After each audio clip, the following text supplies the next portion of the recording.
কে চিনে না তারা কি করবে, তাদেরকে চেনানোর একটা জায়গা তৈরি করতে হবে। এবং আজকালকার যুগে নিজেদেরকে চেনানোর জন্য কোনো দরকারই হয় না। আপনি যদি ইউটিউবে ফেসবুকে একটা ভিডিও বানানো দেন, আপনার স্কিল থাকলে এভাবে ধরে নেওয়া যায়। এখন দেখেন আমরা অনেক কাস্ট করি ইউটিউব থেকে, ফেসবুক থেকে, যাদেরকে আমরা বলি ইনফ্লুয়েন্সার বলি বা ইউটিউবার বলি, মানে নেগেটিভলি দেখে, আমি কিন্তু ওইভাবে দেখছি না। এইটা একটা প্ল্যাটফর্ম যেখান থেকে ও নিজেকে এক্সপ্রেস করতেছে, আমি ওইখান থেকে ওরে ফাইন্ড আউট করতে পারছি।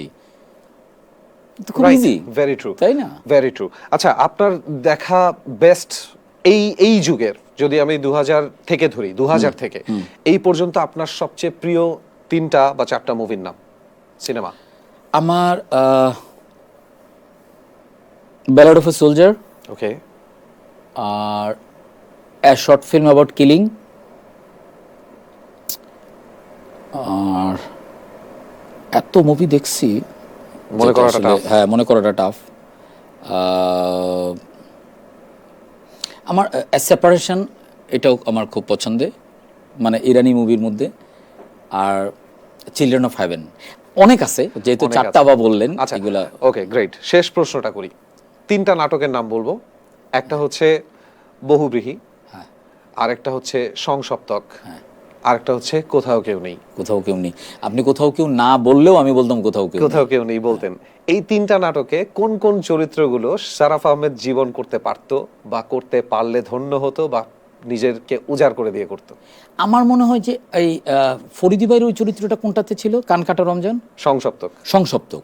আমার মনে হয় টু সাম এক্সটেন্ট আমি ওই ক্যারেক্টারটা আমি প্লে করতে পারবো, কিন্তু উনার মতো করে না।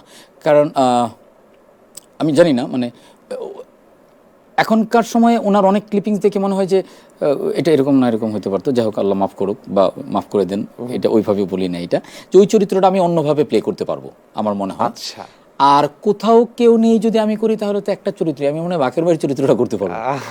বাকের ভাইয়ের সাথে কিছুটা অ্যাটিটিউডের আপনার মিল আছে। হ্যাঁ, না, উনি তো খুব স্বল্প ভাষী, আমি তো বেশি কথা বলি। সো এইটা হয়তো অ্যাটিটিউডটা হয়তো আমি ধরে ফেলতে পারবো, আমার মনে হয় আর কি। আর বহুব্রীহিতে?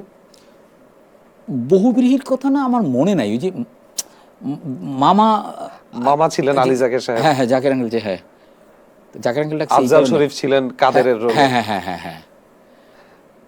আমার কেন যেন মনে হয় আপনাকে আফজাল শরীফের রোলটাতে ভালো মানাতো। সৈয়দ বংশের পোলা, আমি ব্যাগ উঠাই না। হ্যাঁ, ওইটা এখন মনে পড়ছে, তাই না? তো যাই হোক, অনেক কথা বললাম জীবন ভাইয়ের সাথে। সারাফ আহমেদ জীবন সম্পর্কে অনেক কিছু জানলাম, হয়তো কিছুটা আমরা আগেও জানি, আজকে গল্পের ছলে আরেকটু জানলাম।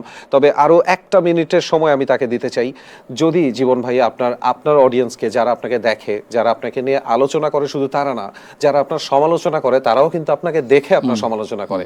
বেশিরভাগ অ্যাক্টরের ভাগ্যে কিন্তু এটাই জোটে না। সে নাটকে আছে, সেই নাটকটাই হয়তো দেখা হয়নি, বা চরিত্রটা ছিল সেই